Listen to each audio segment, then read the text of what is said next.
Hey, yo, check it out. We are back and we are live. I thought I was going to be back home, Sean. I got the call. I guess not. We're still on the construction show. We still at the hotel. The kids are gone, though, so we can do a live show. So we are here live. Real Takes Over Faith Debates coming live every Monday and Friday with me, SB, and my boy Sean right here in the building. Sean, how you feeling today? Man, I'm good, man. A lot of sports this weekend, man. Starting with this Heat Celtics game tonight, Yeah, I was looking for the remote. That's what took me so long, and I still ain't find it. That's what I was looking for. So, I'm gonna be locked in, be locked into what we got to do here, but I'm gonna be, peeking up, at the TV, as we, so I'll be. I'm trying to get right on myself too, but I don't know where the remote. I couldn't find it. That's what took me a second. Well, besides me not being back home because they're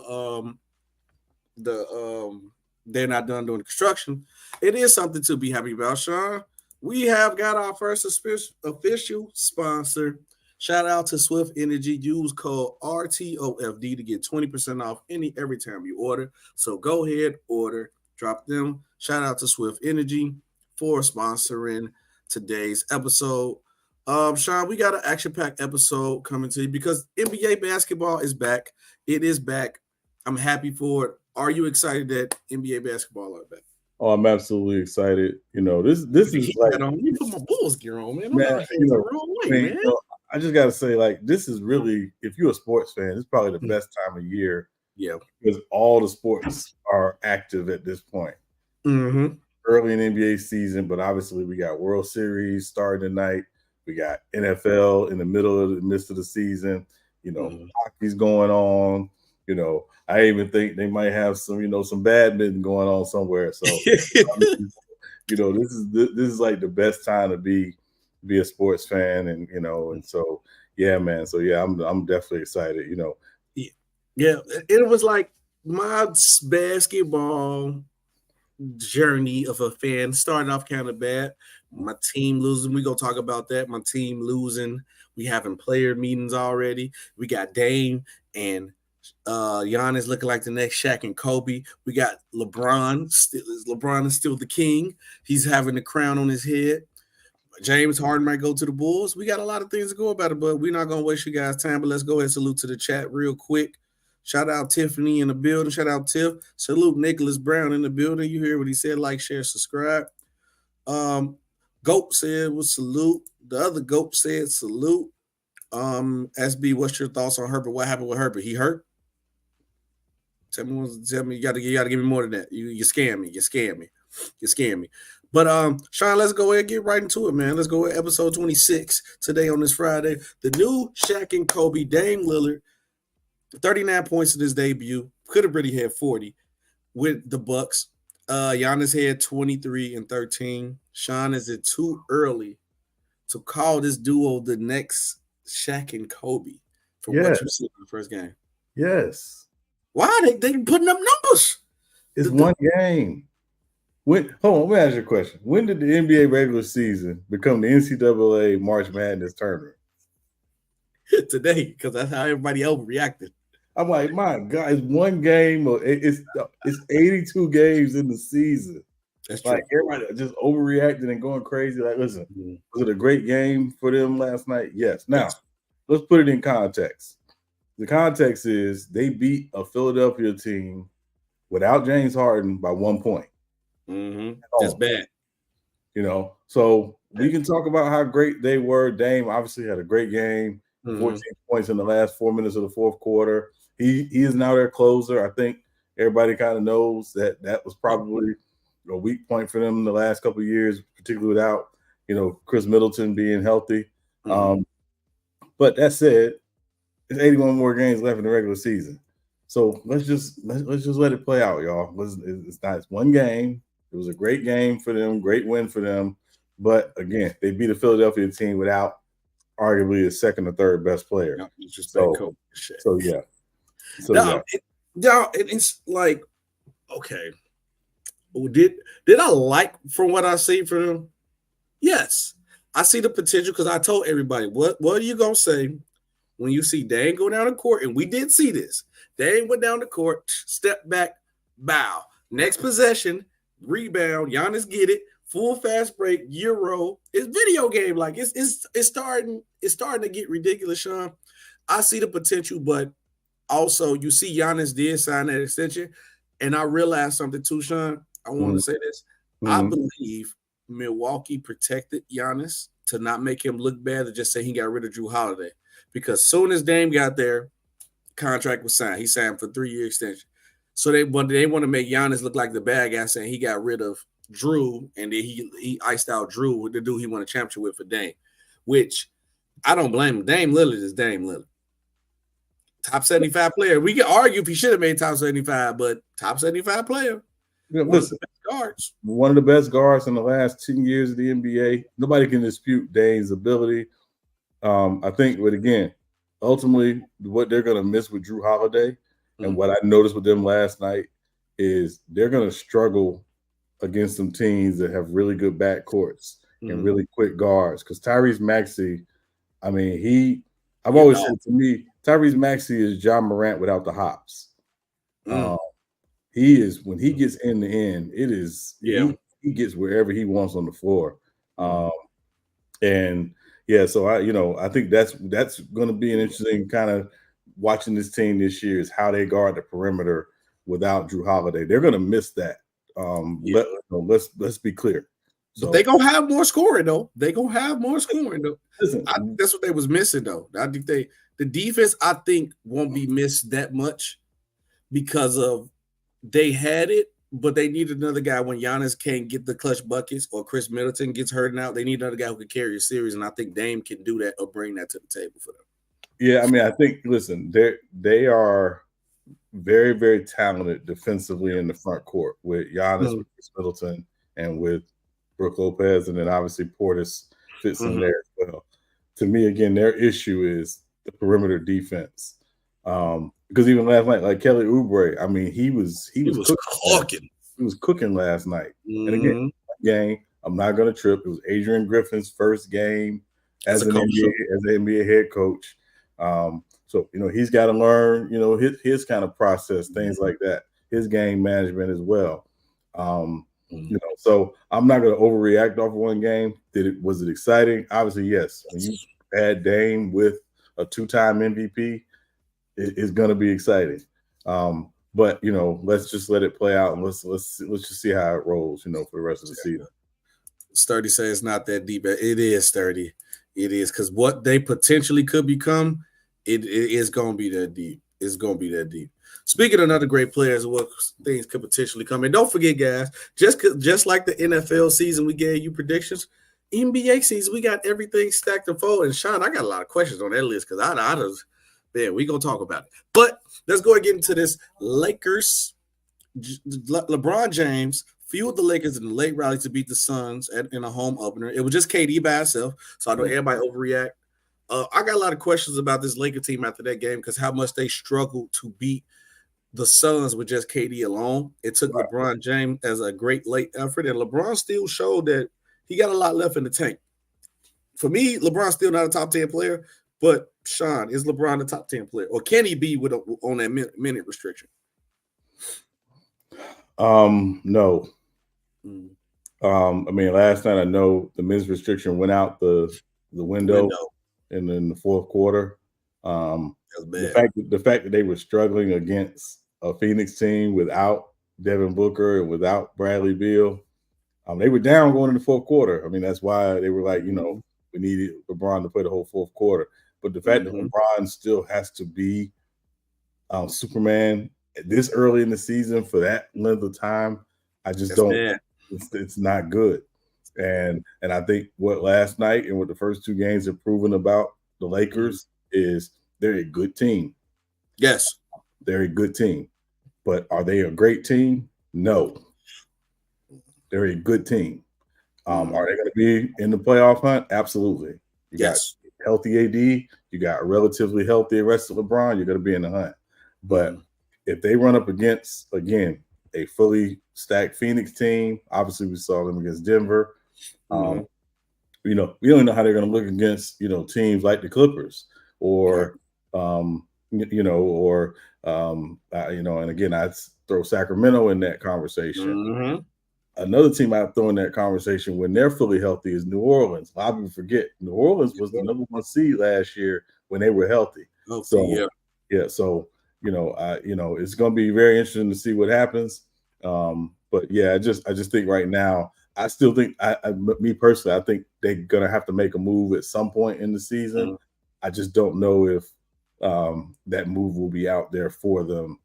And that'll be interesting to see. Because the problem with the Lakers is I don't think D'Lo's the answer. Austin Reeves is a little overrated to me. How much they be gassed? I think they gas Austin Reeves a little bit too high. He's a solid player. I like the fact of that he can give you more to a game if he's not scoring the ball. I like that about Austin Reeves, and he's a great secondary ball handler to take the ball out of LeBron's hands. But how they gas him, like, yeah, he could be the number 2 option, solid 3 option. That's not moving me. D'Lo is not the answer. Gabe Vincent, trash. He overvalued himself at the Heat. That man is trash. Trash, Sean. He was listen. Trash. I will tell you this, as someone who watched Gabe Vincent for the last couple of years, Gabe Vincent runs very hot and cold. Yeah. And there are nights when he's hot, but more often than not, he has questionable shot selection at times, and he doesn't always just run your offense. Is he a solid player? Yes. Is he a good role player? Yes. But if you were expecting him to come in and just be this guy, that ain't who he is. And that's why thank God that he didn't overvalue him and overpay him to keep him. Barry knew what he was doing. The mafioso boss knew what he was doing. Godfather knew what he was doing. So yeah. He said KD gave you some fantasy points. Yeah. Nick Brown said, like, share, subscribe, and continue support. Appreciate it. Wake up, SB. Look, man. When you ain't sleeping in your own bed in about a week, you gonna be tired all the time. Yeah. Salute ties to the tribal chief. You already know. Yeah. Now, speaking of LeBron James minute restriction, let's talk about this. So obviously, LeBron James went past his minute restriction to beat the beat down Phoenix Suns. He played like 35 minutes and barely won. How do you feel about the minute restriction? And this is going to be an ongoing problem when they're in close games and they're going to just say, forget LeBron minute restriction and play. I mean, I understand it.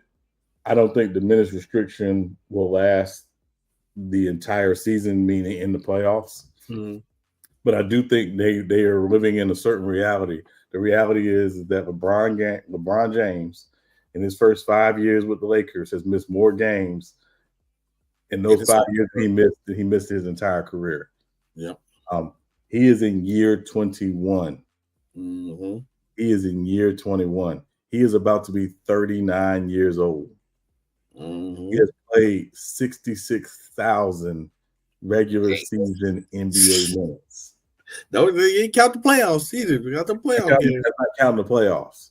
So we have to live in the reality that for as much as we love LeBron and we love what LeBron has done, we have to embrace this new era of his career. And someone said it best the other day. Jordan, when he was with the Wizards, was 38 years old. When he first went to the Wizards, he was 38 years old. Mm-hmm. He was not the Jordan in the Bulls uniform. He could have nights like that, but it wasn't every night. First, yeah. And he played until he was 40. And he was still 20 points a game, like LeBron is, right now, is about 20 points a game to start the season. And it's smart because, again, you want to play the long game with LeBron and make sure he's healthy going into the playoffs. And you're trying to avoid, him missing major time with, some injuries. So it's a smart move by the Lakers. I'm glad they're doing it. And I'm glad he's not really fighting against it yet, because I think he in reality, while he won't say it publicly, I think he realistically knows where he is at this point in his career. He's done. Yeah, so at this point it's just about Bronny. Yeah, it's about playing with Bronny. It's 100% about Bronny. Yeah. And Ralph, I know I wrote it. I was rushing I wrote it wrong, and then you act like you ain't never fat fingered another keyboard and the button. Ralph, I done heard you talk. You need hooked on phonics when you just talk regular, okay? Yeah. And also, can I say this real quick? I saw the commercial the other day with Savannah talking about let him know that you're gonna play with Bronny and Bryce. He's not playing with Bryce. All right, let's get that. Bryce is gonna be the better one. I'm telling you, be the better one. But let's be clear, LeBron is not playing with Bryce. If Jordan retired, he took a couple years off. I'll come back with my son. If he took a couple years off and came back, that's a different conversation. I'll do but it. He can add 3 more years. No. We're not. Oh my goodness, it'll be a waste of time at that point. Yeah, it'll be a waste of time. Now speaking of things that have been a waste of time. The James Harden saga. I'm trying to move it over because I don't want you to see the light of the heaven gates behind me. You're gonna think Jesus taking the wheel. But so obviously we seen with James Harden and the Philadelphia 76ers, it has been a lot of drama going on with this team. On move over. Wait, is it this way? Yeah, okay, there we go. There we go. So we've seen a lot of drama with the Philadelphia 76ers with James Harden. I feel like everything been a waste of time. So James Harden left. He said he had family issues. He came to camp in the beginning. We know he did the loophole with that you had to show up, and then he just said he had no mercy. But he probably did. We don't know. Now he comes back after his mercy was done. Tried to get on the team bus. They told him no. They sent him back. Now they're talking about trades going on. And my Chicago Bulls are one of the teams that are the favorite to land James Harden if he don't find a way to the Clippers. How does this trade benefit my Chicago Bulls? If we don't get rid of Zach and Vooch, I'm 100% say, Sean, it does benefit us a lot.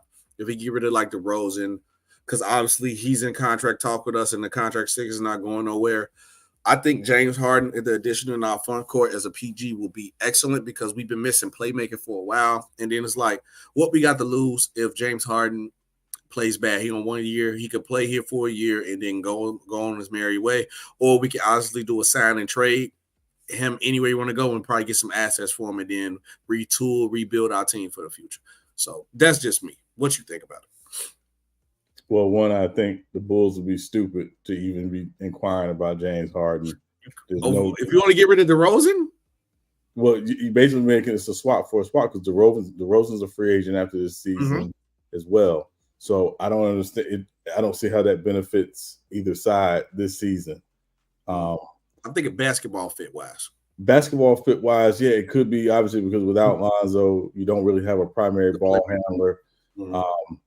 But again, do you want to really bring in somebody who really don't want to be there? Yes, it would be that bad. Yeah, no. The next thing I'm going to pull up, and that's what I'm going to tell you why. The next thing I'm going to pull up and tell you. I think it'd be an absolute mistake if the Bulls, pull this move.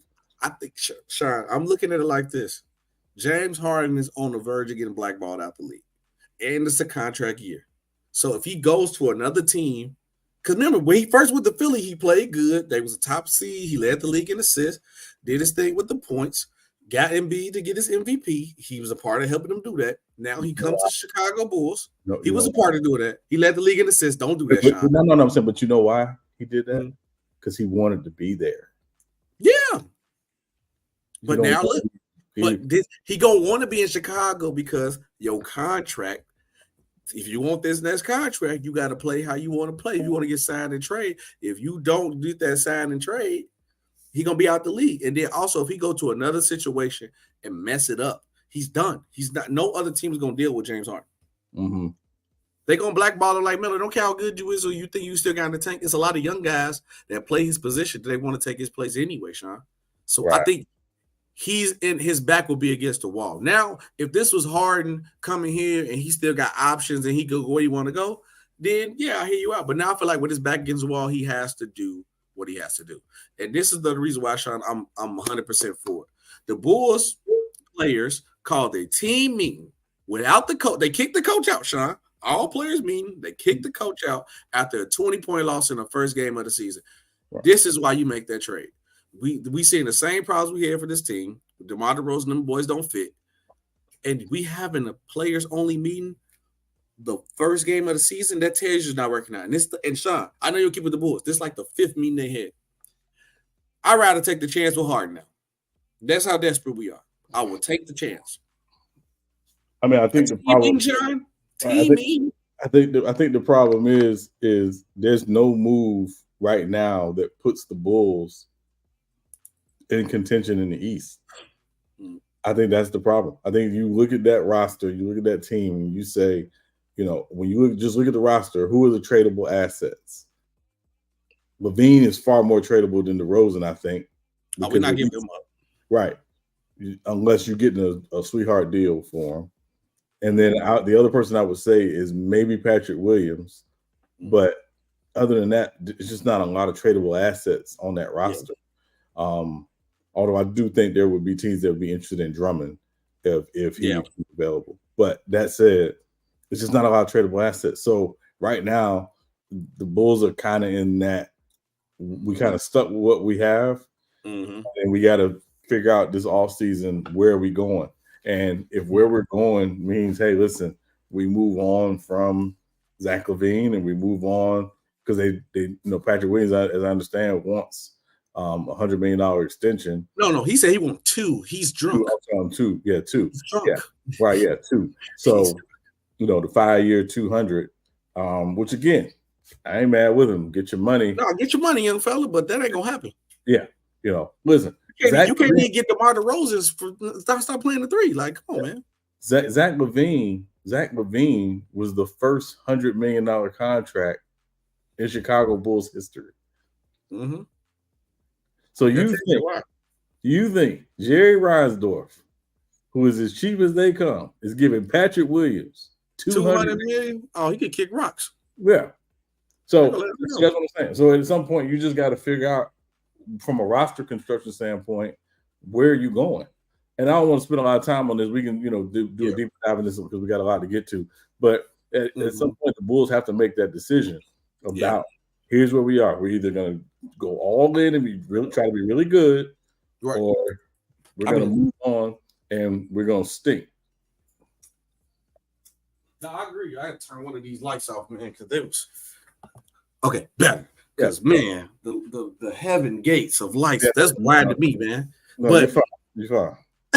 But no, I agree. But I just like he said, if Murray is smart, trade Harden for Zach and forget. No, we're not giving. I'm just saying they 100% invested in Zach, especially. Yeah, he's like Daryl Morey. Daryl Morey. Yeah, no, that's not gonna happen. Yeah. He said, as we just do, I'm about to check it out when I get a chance. But no, that's not gonna happen. They already fully invested in Zach. And once I heard that DeMar wouldn't get his extension, I knew what it was. Right. I knew what it was. And I should have grabbed the remote when I had the camera up. Oh, well. Let's go to the Heat game right now. It is 44-41 Miami. Okay, let me check the score to the Bulls game right now. Because if we get blew out again, I think they're going to make it happen. The score is 16-16 right now in the first. Okay. Mavs head coach Jason Kidd predicts half of the NBA players will be international by 2030. Sean, how do you feel about this? I think it's some facts into what he's saying right here. Why you say that? Because we already got international guys running the league now. 3 of the top 5 players are all international. And Luka, Giannis, Embiid, which I don't think Luka top 5, but he plays like he's a top talent. We got Wembanyama, who is the next generational great, supposedly. He's international. And the eyes are just on that, and the game is leaning more towards that because now we got EuroLeague basketball, who's more physical than the NBA, and it goes off skill set. And when it comes to international players and the players overseas, they really only work on the fundamentals of skill set. So by the time these guys get older, they already be ready and fully polished and ready to play. And they already be playing adults by 13 professionally. So like Luka been playing professionally, 13, 14, 15? He's playing that since he was young. Hey, did the same thing with Ricky Rubio. So I could definitely see that. So I could definitely see international taking over. What do you think about it? In 2020, the league percentage for international players was about 22%. 50%, I think, is a gross over evaluation. He said 2030. I think maybe 2040. That was a little too close. Yeah, maybe I think you're talking maybe 2040. Because by 2030, maybe you're talking 30-35% at most. But listen, the international player, the foreign-born player is coming to the league. They're seeing their counterparts be very, very successful. More going to want to come to the league. And again, as the NBA has more embraced more of the Euro style of play, the spacing, the shooting, the cutting, all the stuff that we see in today's NBA. Yeah, it's not inconceivable the NBA is only going to become more international, but 50%, that's a it might have been some hyperbole there from Kid, but it is going to be more international, but not half the league. We're not doing that. It's definitely a possibility. Yeah. What's 30 say? Half the league definitely will be international in less than 8 years. Yeah. That's over 220 player. Kid is capping. Like I said, 2040, baby. Yeah. It goes like, share, subscribe to RTOFD. Make more great content. I appreciate you, brother. Appreciate you, man. Appreciate you. Now, Sean, it is the time of the night, and I make sure I gave us enough time for this because we got to talk about this. This time, okay, get this out the way there. Pop up on my screen. SB and Sean's NBA season and award predictions. Let me go ahead, open the floor up for this one. All right, guys. This is Sean's. Let's go to Sean's first. You want to do awards or you want to do the records first? No, we'll do the records first. All right, this is Sean's. Who's going to win by divisions first in the East? Let me move over a little bit. Okay, move over a little bit. Boom. All right, Sean, let me get this banner out the way. Give me 1 second. The floor is yours on this one. Wait, wrong banner. The floor is yours on this one. I want you to explain. So you got Miami winning the Southeast. Yes. Understandable. Atlanta, Orlando, Charlotte, Washington. You got Boston, Philly, New York, Brooklyn, Toronto. I like the Atlantic. I think me and you was kind of on the same level. Then you got Milwaukee, Indy. I don't like. I had to wait to let that one go. I don't like my Chicago Bulls being under Detroit now, brother. We gotta talk. All right, but go ahead. I'm listening. I'm all ears. I want to know. Oh no, I mean, listen. This is not obviously not predicting their records. This is where I think they'll finish. In the East in the divisions. Okay. I will tell you that the Central Division after Cleveland, it was kind of back and forth about 3, 4, and 5. I just trust Indiana a little bit more. I like Indy this year. Yeah, I like Indy. I think they're going to be competitive. If I may recall, if I recall, I think I have them in the play-in, if I'm not mistaken, making the play-in. So I think Detroit's a year away. They got some young guys, but they're a year away from really being competitive. But I think they're going to be more competitive under Monty Williams. And then they got to figure out, their roster because they got quite a few bigs and everybody can't play. So, everybody cannot play. Yeah, and so I think that's going to be their big thing. And then Chicago is just, again, too many question marks. Way too many question marks. And so, yeah, that's the reason why I have Chicago finishing last in the Central Division. Yeah. So now we want a real one. Let's have some honesty on here. Now, see, look, I said on the Atlantic side, we in the same wave. I got Boston, Philly, New York, Brooklyn, Toronto. We on the same wavelength on that one. I agree with you on that one. I got Miami winning the Southeast by default. I got Orlando having a better record than Atlanta this year. Really? Orlando is going to be a problem this year. Did you see how they played? Game one? I mean, they played Houston, so but they handled their business though. I mean, we seen Dallas have a close game against the Spurs. They played Houston, is all I'm saying. But I mean, they pushed their head.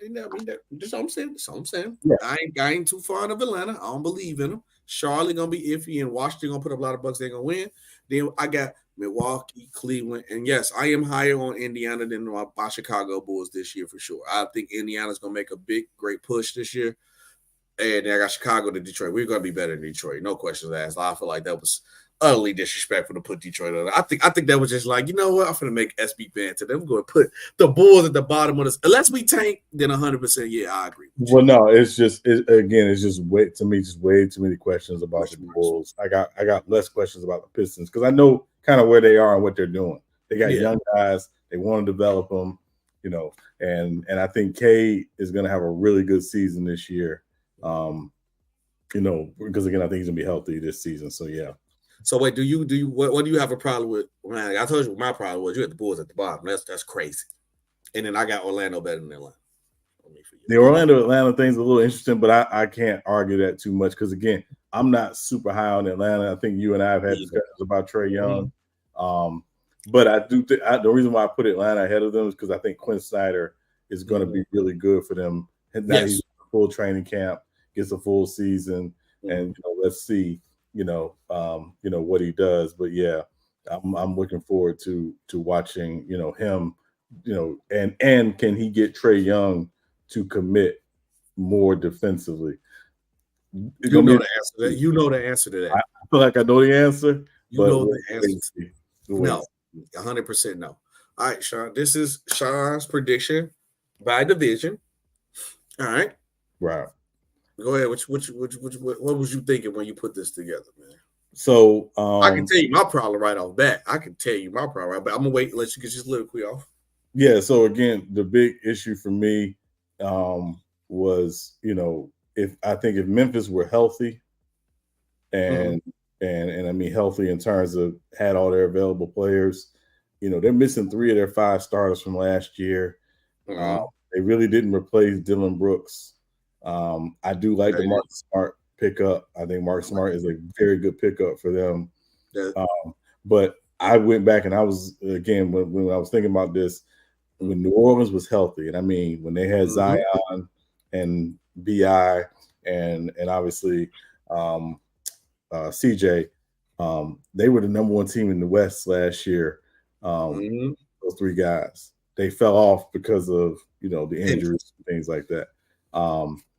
New Orleans is one of the teams nobody's really talking about because, again, everybody's saying, is Zion going to be healthy? Is Zion going to be healthy? They got a really good team. I got them finishing ahead of Memphis this year. And to me, as big a loss as Ja is for 25 games, Steven Adams is, to me, probably the bigger loss because he's out for the entire season. What he does for that team, what he does for every team that he played for, what he bring everybody wants a Steven Adams on their team. Yes. And you just don't replace that. And so so I'm not as high on Memphis without those 2 guys. And then Northwest was easy. This was the easiest pick. This was the easiest division to pick, to be honest with you. The Pacific, though. The Pacific is a dog fight. Yeah. It's going to be an absolute dog fight. And let me be clear. I have all 5 teams in the Pacific at least in the playoffs or the play-in. I'm mad at that. I do too. Yeah.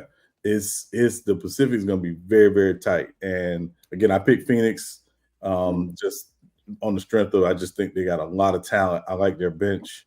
And I like what Frank Vogel is going to bring to that team. I've been talking about Sacramento for a while. I'm very, very high on Sacramento. Their second year under Mike Brown. And so we got Sacramento finished the second.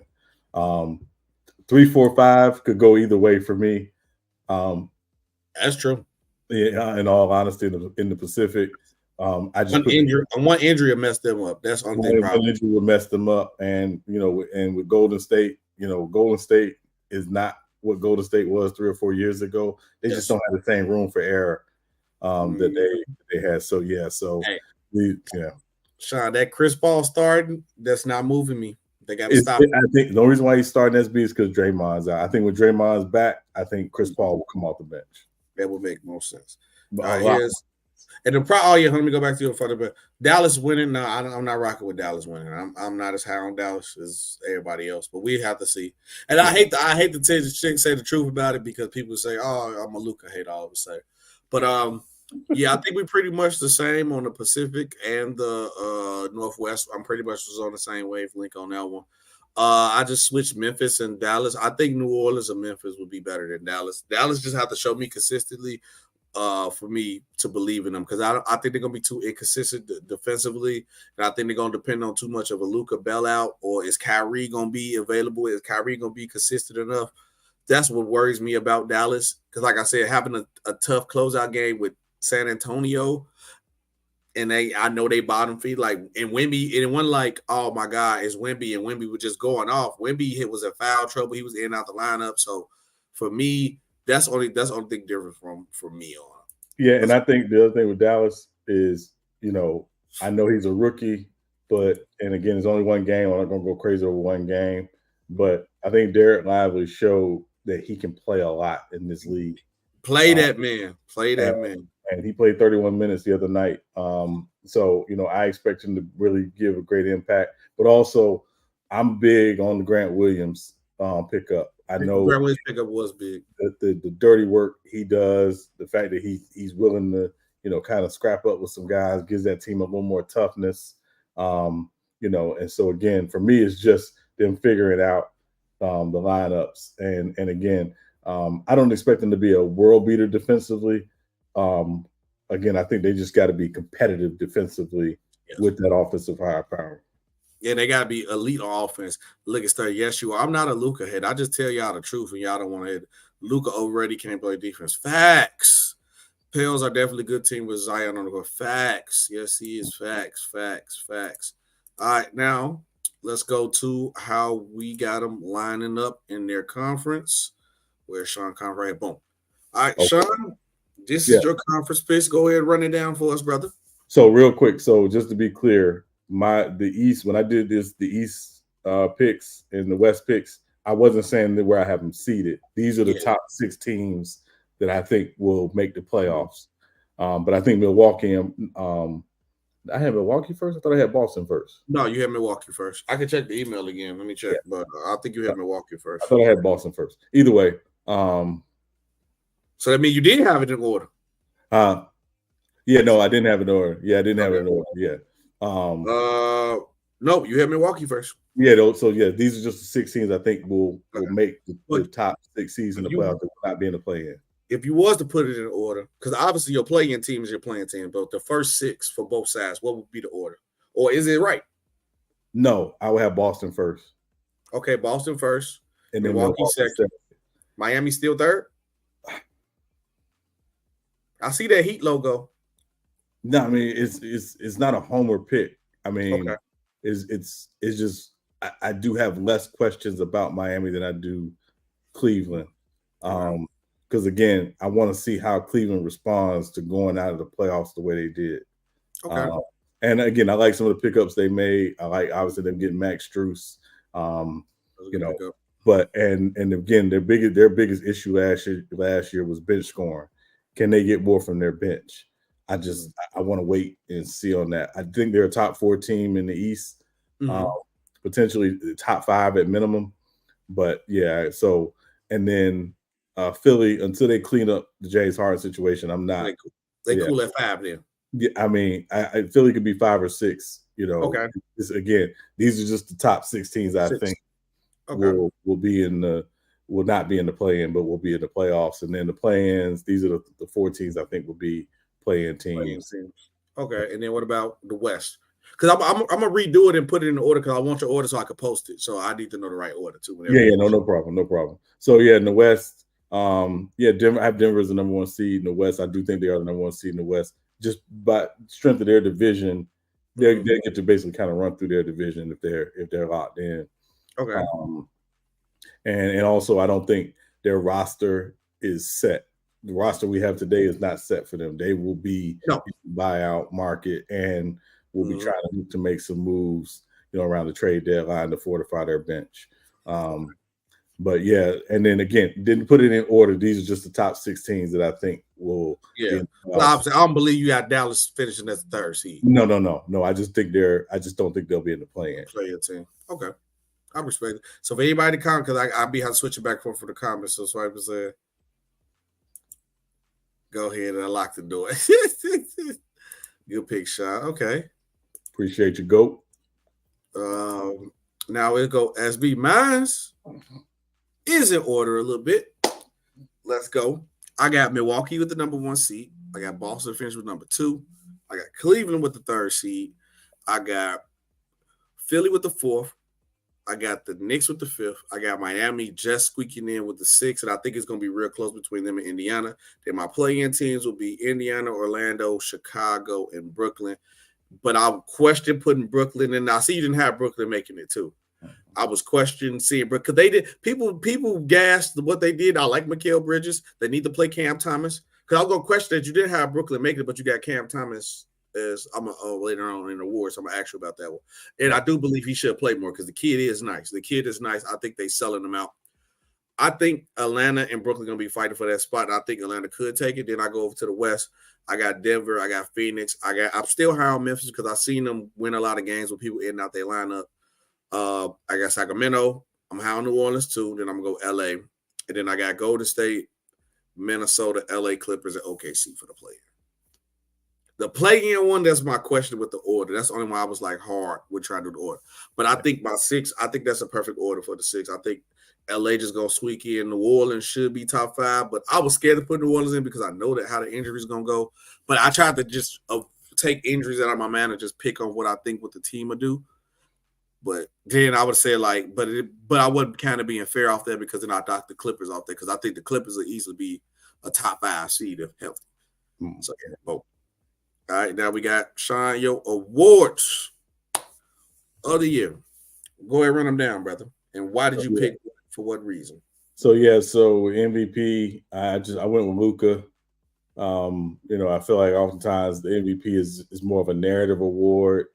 It could be argued that Luka currently is the best player in the NBA who has not won the MVP. And if Dallas, is fighting at the top of the standings and wins their division, I think Luka putting up 30, 10, and 10 every night. I think that for me it was what kind of sold me. I don't think we'll see a repeat MVP from Joel Embiid. No. And again with Giannis, I think Giannis is going to have a really good season. But when you add a guy like Dame to that team, that tends to take away MVP votes. Kind of like when they added Kevin Durant to Golden State, it took away MVP votes from Steph. That's how I feel about the Dame move. So I didn't put Giannis in that conversation. Rookie of the year is Wemby. I think is most people's landslide rookie of the year. The only other person I would give serious consideration to in the conversation is Chet Holmgren. Okay. I think he's going to have a solid season, but I think it's pretty much Wemby's reward to lose. DPOY, I went back and forth on this one. To be honest with you, it was really between Bam and it was really between Evan Mobley. I thought those two guys. I think those two guys are going to kind of be fighting for it this year. But I went with Bam on the strength of I think Bam has made 3 all 3 defensive teams. And Bam a good pick. I wouldn't even mad at him. Bam was a solid pick. Yeah, so it was really between him and Evan Mobley. But yeah, so those were kind of the two. 6 man of the year. This is what I had a question on, Sean, because I'm like, you don't have Brooklyn making the playoffs, but Cam Thomas 6 man. That's all I was like. Yeah, it was kind of an outlier pick when I just looked around. It's kind of who some of the 6 men are, and for me with the 6 man of the year, it's who more or less consistently will come off the bench. Like I think Cam Thomas, just based on the makeup of that roster and who they want to start, will come off the bench, kind of regard more often than not. There's some guys that may be coming off the bench now that could be in the 6 man of the year conversation. So end up being starters, later on. So I would so I just for me it was Cam Thomas. I just think he's going to put up some monster numbers. I think he's going to be really good, and they're going to be competitive. I just think the makeup of their roster isn't good enough to be a playoff team. For me that was more of a numbers and just the fact that he'll come off the bench more. And then coach of the year, Mozzarella. Joe Mozzarella. We went with Joe Mozzarella. I think Boston finishes with the number 1 seed in the East, and so I just think he'll win Coach of the Year. And then most improved, Keegan Murray. That's a good pick. Yeah, it was kind of he's one of the guys I'm super excited to see in his second year in the league. Understands the game more, understands his role more, and so most improved. I had Keegan Murray. Yeah. My we go me SB. My most improved, I was stuck between 2 different guys. I'm gonna talk to when I get there. My MVP, I'm gonna go Jason Tatum. I think now, especially with the American, MVP is narrative driven. A lot of people been complaining about American players not necessarily getting awards. I think that's gonna kind of dock Luka a little bit because I think him and Luka gonna have the same amount of numbers. The Celtics gonna have a better record. And then, with the American player narrative on, so I'm going to go Jason Tatum. I think this is the year he actually get over the hump and get his MVP because he got every year his numbers improve. He got MVP caliber numbers. Right. The next thing we got Rookie of the Year. Obviously, it's going to go Wemby. I think unless he just get injured or unless he just completely bust out, the award got his name on it. The award have his name on it. DPOY, I'm gonna go Evan Mobley of the Cleveland Cavaliers. I think he's one of the best defenders, if not the best defenders in the league.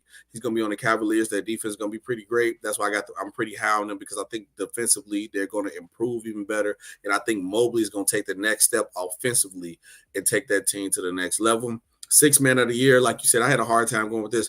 My pick that I wanted to go, and I know he's going to get it, is Russell Westbrook, but I don't think he's going to start too many games, so I think he's going to get it. So I went with a safe pick. It was I was stuck between Quickly and Malik Monk. I went Malik Monk because I think with that Sacramento King in that offense, I think he's going to be a high-power guy off the bench.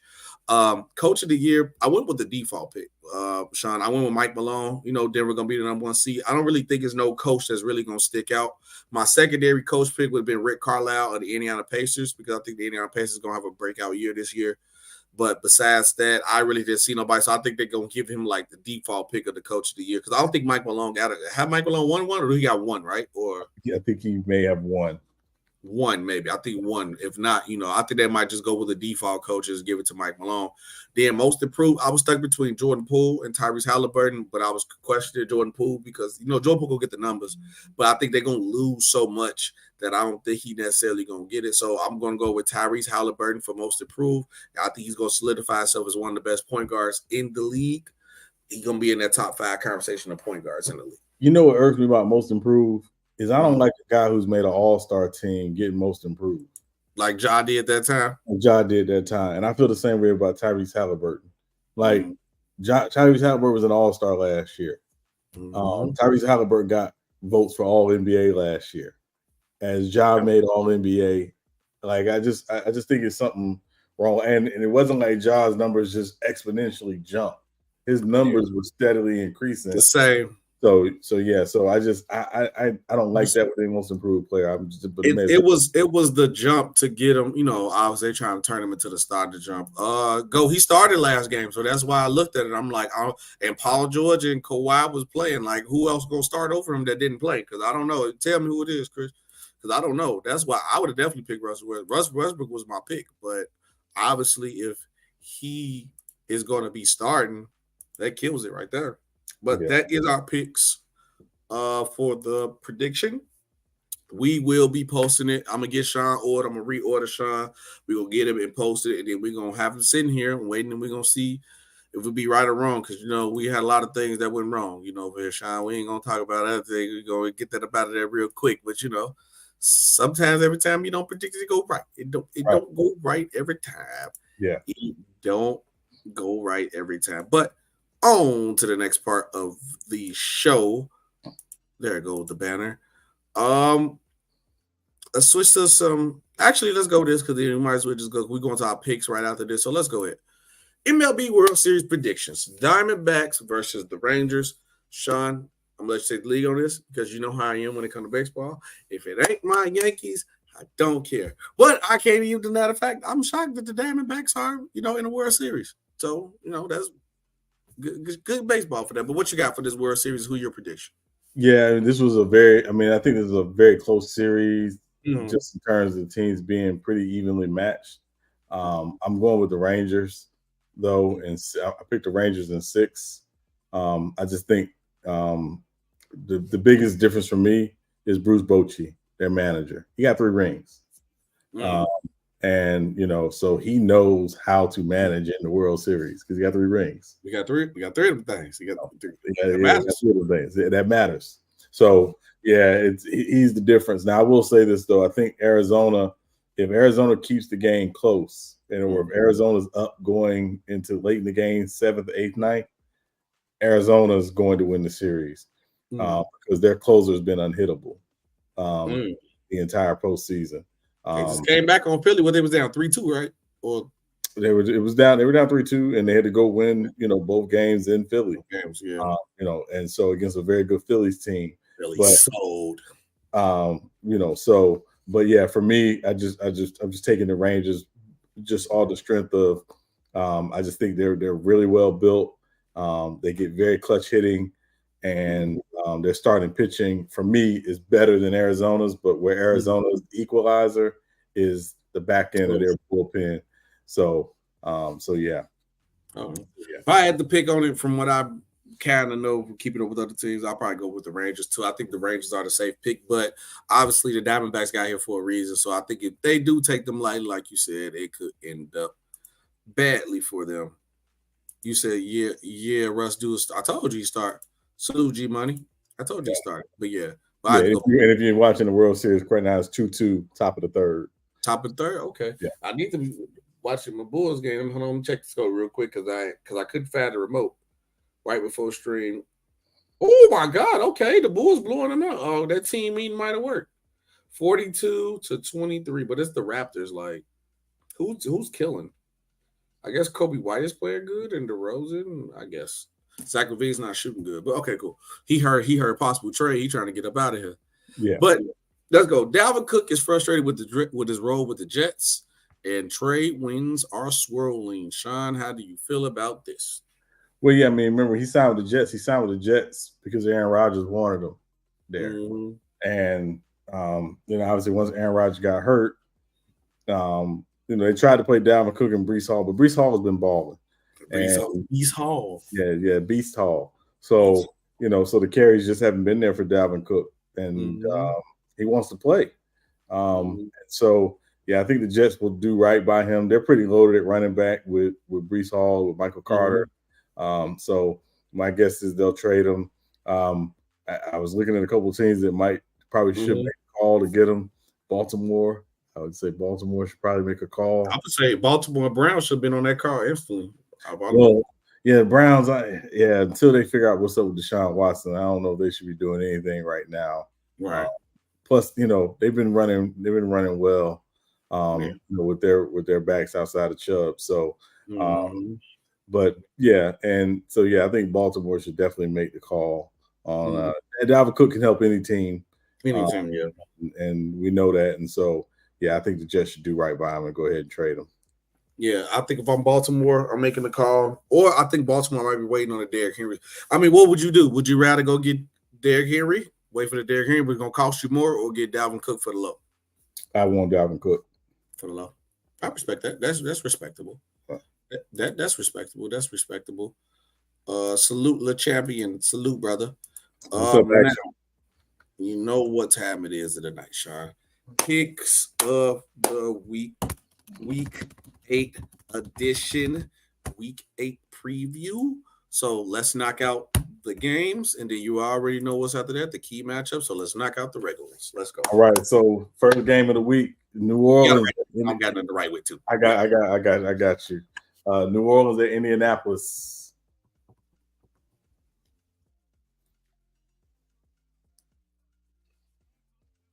Their vehicle playing, right? Unfortunately. I'm going to Colts for the upset. All right. I'm going with the Colts for the upset. I know you're going to pick your Saints. You might not, though, because he's been disappointing you. No, he has been disappointing, but you know my rule. I don't pick against the Saints. So even if I lose this one, I don't pick against the Saints. Okay, but I'm going to say Saints by 3. Okay, think about it. Yeah, I'm going to say Saints by 3. Next game, New England at Miami. Miami. Yeah. I don't know, man. A team supposed to beat the Patriots, didn't get the job done, and they beat Miami. I mean, it's a possibility that they could lose. Well, I mean, the big news for this game is Jalen Ramsey will be back for this game. So, yeah. I'm gonna stick with Miami. If Miami lose to the Patriots, that's on them. I'm gonna stick Miami. I think that's a safe pick. Yeah, I'm gonna take Miami, but actually I think it's gonna be a close game. It is. New England played them really well earlier in the season. So I'm gonna say Miami by 6. Okay. Next game, Battle of New York, or Battle of New Jersey, actually. Jets and the Giants. You can go first on this one. I'm taking the Giants because Tyrod is starting. And actually, he's been cooking too. He actually been that bad. Very well. And he's been playing very well. Now, don't get me wrong. When Daniel Jones is healthy, Daniel Jones is going to be the starter. But right now, Tyrod is cooking. The offense has figured out some things. They play faster. They play with a little more pace. Tyrod doesn't make the big mistake. And I think the other thing, too, is the Giants' defense. While I do have questions about them in the secondary, their front is really good. Solid. And I think they're going to be able to get some pressure on Zach Wilson. I don't know if they'll be able to force a lot of turnovers, but I do expect them to get some pressure on Zach Wilson. So I'm taking the Giants. You took the bailout for me. Thank you. I'm taking the Jets. I'm going with the Jets. I think the Jets go get it done. I like Tyrod Taylor. He's a guy. He was a nice quarterback, solid. But it's going to be the battle of what defense is going to be better. I'm going to ride with the Jets defense over the Giants. I don't trust nothing the Giants do. Yeah. Sorry, Taj. Yeah. Come back to that game. Next game, Atlanta at Tennessee. No Ryan Tannehill. So both Tennessee is saying they're going to play both Will Levis and Malik Willis. Oh, give me Atlanta. Give me Atlanta. That's a gimme game. Boy, did you see how Malik and Levis played? Trash. Unless Derrick Henry for to run the ball 30 times and they finna just run screens to D-Hop or something, I'm good. I will take the chance with Ritter in Atlanta. I'm good. I'll take the chance with Atlanta. Yeah, I'm taking Atlanta in this one too. Atlanta's defense is again, a lot of people did not know how their defense could play. Atlanta's defense is really solid. The key for them is it comes down to Ritter. He's such a roller coaster with taking care of the football. He had 3 fumbles last week, one of which wasn't really his fault. But the one where he's running into the end zone to the left and he's got the ball in his right hand, it's like that's football 101. You're on the left side of the field, get the ball in your left hand. That's how you protect the football.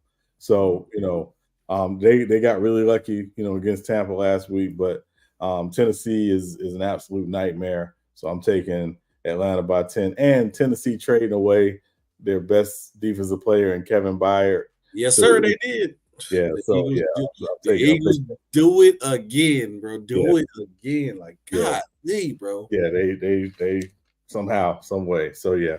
I'm taking Atlanta as well. Houston and Carolina. This should be very easy.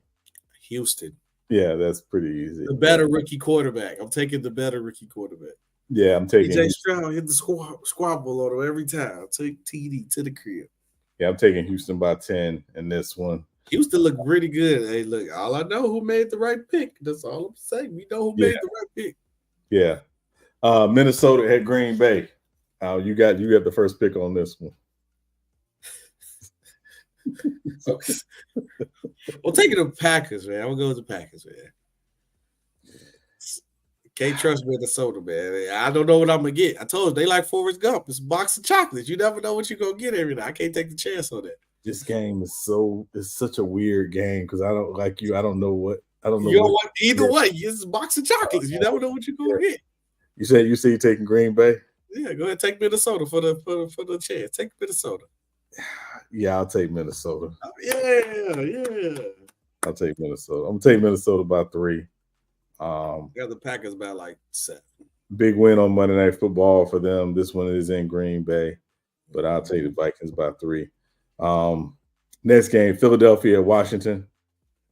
Philly. We have to discuss this. Philly. We don't have to waste our time on that one. That's going to be a butt whooping. Yeah. Now Washington does tend to play them well because it's a division game. To play them well, but Sam Howell's been sacked 40 times already this season. He's on pace to be the most sacked quarterback in season history in the NFL. Wait, hold on.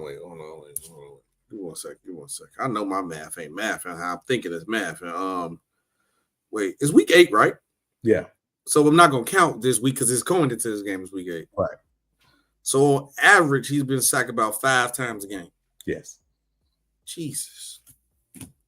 So how can you call him a trash quarterback? You ain't giving him a chance. You ain't giving him a chance. Well, he does hold the ball too. Long. And sometimes he does hold the ball. Some of them are him holding the ball, but he gets sacked a lot. And Philly is third in the league in sacks. They led the league in sacks last year. Not surprising they're that high in sacks. So yeah. So Sean, when I'm at that pickle to next, what do you think about the what they call it, the tush push with the Eagles? You think they should ban it? What's going on with this? Because they're saying like pretty much you ban a lot of things on the defensive side, worry about player injury, but the tush push kind of like all them big man collaborators that do cause injury. So if you what you do, we know the real reasons why they mess up the defense. They want more offensive, so they give more casual fans to watch the sport. But if you go and put on the forefront, it's about players getting hurt, then you might have to get rid of that. Which the problem is the only time that players have gotten hurt doing the tush push is, and I'm saying on the offensive side of the ball, is when the teams didn't run it right. So Philly hasn't had guys get hurt from the tush push because they run it right. Right. Now, that said, I do think that I don't think they're going to outlaw it, but I think they're going to discuss it, but I don't think they're going to outlaw it. Okay. Yeah. And my issue is if you don't like it, teams that don't like it, figure out a way to stop it. Ban it. That's how you stop it. You don't got to stop it. Ban it. No. What I mean is actual football. Figure out a way to stop it. You know it's coming. Mm-hmm. Every time. You know it's coming. And it's only for them to get half a yard or 1 yard. Figure out a way to stop it. If it's 1 yard, tush push is running. Yeah. Figure it out. Yeah. Yeah. So but I'm taking Philly by 13 in that game. Yeah. Action Jackson the chest. Well, ban it now. Action Jackson just worried about seeing it again in the Super Bowl.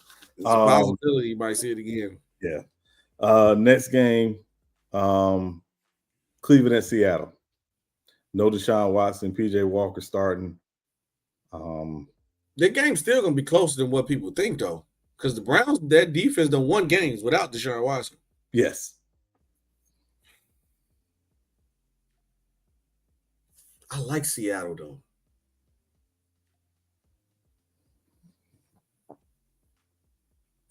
I don't know. I think this is a 50-50 game for me. Is it 50-50 for you, or you know who you picking? I know I'm picking. You picking Seattle, ain't you? Yeah. All right, I'm going to go Browns then. All right. I'm going to go Browns. I want to go Browns even. My heart is telling me I'm trusting in that defense. That defense get the job done. Yeah, I just don't know if they'll score enough points. That's my only issue. Yeah. So I know the defense is really good, but I feel like my belief is that if Seattle scores 17 points, they win the game. They win the game, yeah. So I'm taking Seattle. Bet the under for that game. If anybody bet the under. Yeah, I would definitely bet the under. I'm taking Seattle by 4. That one. Next game, Baltimore at Arizona. Baltimore. Yeah, that's pretty easy. You got to waste our time on that Baltimore. Yeah. I'm gonna take the Baltimore by 14 in this one. Might be 20. Baltimore. It's on the road. It's cross country. I'm gonna tell you. I'll take it. So yeah. Next game, Kansas City at Denver. Kansas City. By probably 35. Yeah, I'm gonna take. Taylor Swift gonna be at the game? No, it's in Denver, so it's likely she may not be at the game. I hope her ass ain't at the damn game because I'm tired of seeing it. All right, I don't want to see this mid chick no more. Okay, and excuse me if you're watching and you're a Taylor Swift fan. I ain't got no beef with Taylor Swift. I'm glad she's done what she's done, but she is mid. All right. I mean, is she mid? You gotta look at it like the white girl perspective. We can't look at it like how we mid. Okay, she got a long back. Okay. All right. She suffers from Nositol. Okay. Hey, I'm done. Yeah, that's it. All right. So yeah, I'm taking the Chiefs by 17. I'm taking the Chiefs too. Yeah. Yeah. Next game, Sunday night game. Chicago Bears at Bought up. at the Chargers. Bought up. If we lose this game, Sean, I'm telling you right now, I'm been on the verge of boycotting the Chargers. If we lose this game, I am not a Chargers fan for the rest of this year. When I get back home, you will not see that Charger flag hanging back up. I'm telling you now. If we everybody hear me saying it right in the chat, if we lose this game, I'm taking a break from being a Charger fan this whole year. I don't care if we get back on the track, win the Super Bowl. Well, no, hold on, wait. Super Bowl. If we get to the Super Bowl, that's a different story. But I'm done being a fan for the rest of the year if we lose this game. You taking the Chargers, right? Yes. I can't go. So am I. Yeah, I'm taking the Chargers. Can't go against my team. Yeah, I'm taking the Chargers. Yeah, I'm taking the Chargers at home by 10. No, sir. No, sir, Dylan. I can't wait. You better pull up when we beat them. Yo, bear. They bear down. Fire the coach. Agreed. Yeah. She a bag of shoot bones. Oh, yeah, you wild. Yeah. Oh, my God. And then the Monday night game, Las Vegas at Detroit. I'm Detroit. Yeah. Detroit Lions. Yeah. They have been good. Listen, and, let me say this. I know a lot of people, went crazy about the Lions losing the way they did to Baltimore last week. I actually think that loss, in a lot of ways, is going to end up being a good loss for the Lions. Because it kind of will recalibrate them. And you can tell they miss David Montgomery. Because their offense, as good as golf has been this season, the offense has started run through with David Montgomery. Don't forget we got to get him on the podcast. But anyway, we got a David Montgomery. We got to get him soon, man. He had to lock in for the season, but off season he said he's gonna lock in with us. But I'm taking Detroit by 13 on Monday Night Football. All right, 3 big games of the week. First one, Jacksonville at Pittsburgh. This for me is going to be a battle of an elite defense versus elite to solid offense. I try to Jaguars be in and out with it. I think that's what it comes down to the battle of. But I think the really thing is going to go to can Kenny Pickett and the offense execute when the defense get the stops in timely fashion? Can he keep up enough? Because the defense going to get enough stops. This is the reason why I pick it as a key game, because a lot of people just see like, oh, the Jaguars should just beat them. No, they shouldn't, because the Steelers are actually better than what a lot of people thought they was, because a lot of us had them finish last in their division and not have a chance. But, Mike Tomlin always had the boys ready and found a way to go 8-8, every year. He found a way. And Sean, I think today he's going to find a way again. I got the Steelers. Pittsburgh offense is bad. It's bad, but the defense is really good. And again, Pittsburgh is literally 2 TJ Watt games away from being 2-4 versus 4-2. Yes. That Cleveland game on Monday night, and and then and then the other thing too is they went down to Houston and got smacked. And I just it's hard for me. Jacksonville has been off since last Thursday night after winning against. They're well rested, right? So they're rested. And this is their last game. They only played 1 game in like 23 days because their bye week is coming up. This is their 1 game in 23 days. I think Jacksonville is going to find a way to win. I don't think it's going to be a blowout because again, Pittsburgh's defense is very, very good, as Pittsburgh defenses are, but offense is just a nightmare. And I think that's what's going to be the thing, though, Sean, that I got. That's why I got I think the Steelers defense is going to take advantage of them being rusty from all them days. I wish it's going to be real rested, and I think the Steelers going to get up early enough, but I definitely think it's going to be a closer game. I honestly think I wish Mike Tomlin would just like suck it up and just be like, you know what? I don't want to have the record of being a winning coach every year. Just get the quarterback, dog, and get rid of offense, get rid of Mr. Canada. Yeah. You'll be back. If they get a quarterback, it's going to be a different conversation. Yeah, we having a different conversation, but I'm taking Jacksonville in that one. It's in Pittsburgh, but I'm going to take Jacksonville in that one. Next big game, LA Rams at the Dallas Cowboys. Dallas coming off their bye week. Dak had a good game last game, right? because he played the Chargers, right? The Chargers. He gonna play bad. I'm picking the Rams. Picking the Rams. I think Dak gonna be inconsistent. What only thing that's consistent about this Cowboys is that pass rush gonna get to the quarterback a couple times. Everything else, I don't know what. Like I said, they box of chocolates too. I don't know what I'm gonna get. I don't know what Dak I'm gonna get. I can't trust. I believe the Cowboys should win handily, not easily, but handily, at least like about a 10 piece, a touchdown, maybe a field goal, or three field goals or something. But I just cannot trust them. I don't know what I'm gonna get. And y'all could be in the chat saying I'm just picking against it because they beat my Chargers. That's not the case. They literally played good against the Chargers, and the week before that, they was inconsistent. It was questioned, should he have his job? Now, all of a sudden, he beat the Chargers. Now, Dak is the almighty now. So, I'm going to go with the consistency for what I get from Dallas. When they play good, they come right around and play bad again. I'm taking the Rams. This is a very difficult game for me to pick. Mm-hmm. Because I think both teams have some of the same issues. Mm-hmm. Number one, inconsistent quarterback play. Mm-hmm. Stafford is very up and down. Their offensive line is very up and down. Mm-hmm. They're basically picking up guys off the street to come in and play running back for them. They might need to go get Dalvin Cook. Yeah, they might. Their rookie receiver Puka Nacua, he's been really, really good. If y'all haven't seen him, he's really, really good. They got Cooper Kupp back. Obviously, I think their only chance to win the game is, can those two guys, win one-on-one outside against Deron Bland and against Stephon Gilmore. Which they could.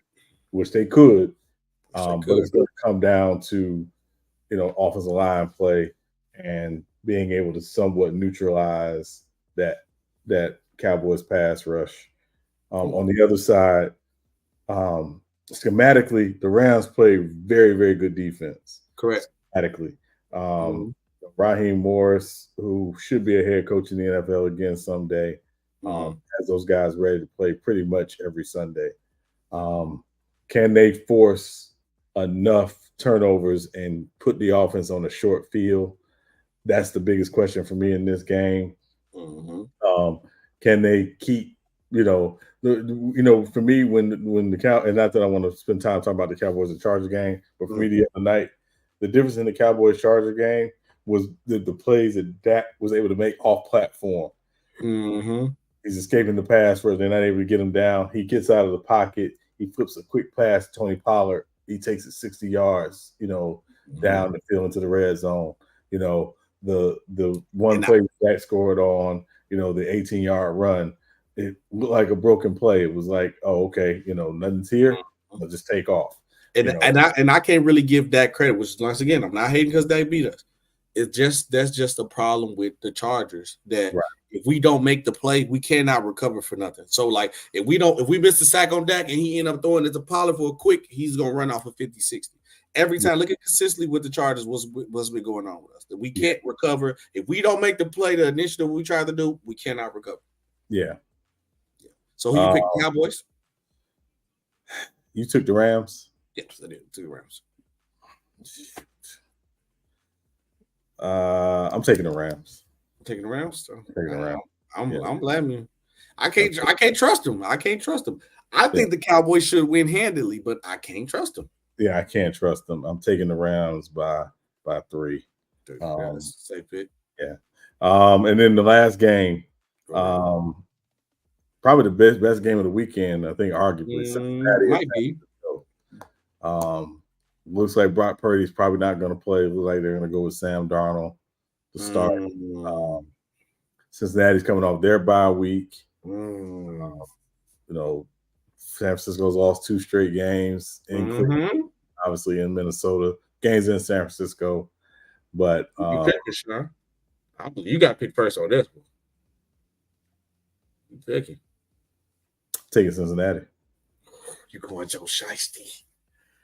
The crazy part about it is, I wanted to pick Joe Shiesty, but them coming off 2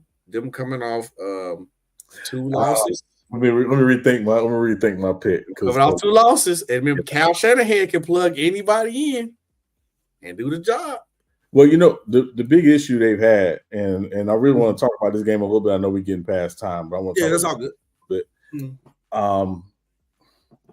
So Cincinnati's corners played very well. They're actually very good at man coverage. Two of the best man coverage corners in the league, percentage-wise. Where their weak point is they don't cover the tight end at all. They're 30th against covering the tight end. Kittle should eat quite a bit in this game. If Darnold or if Brock Purdy somehow plays the football.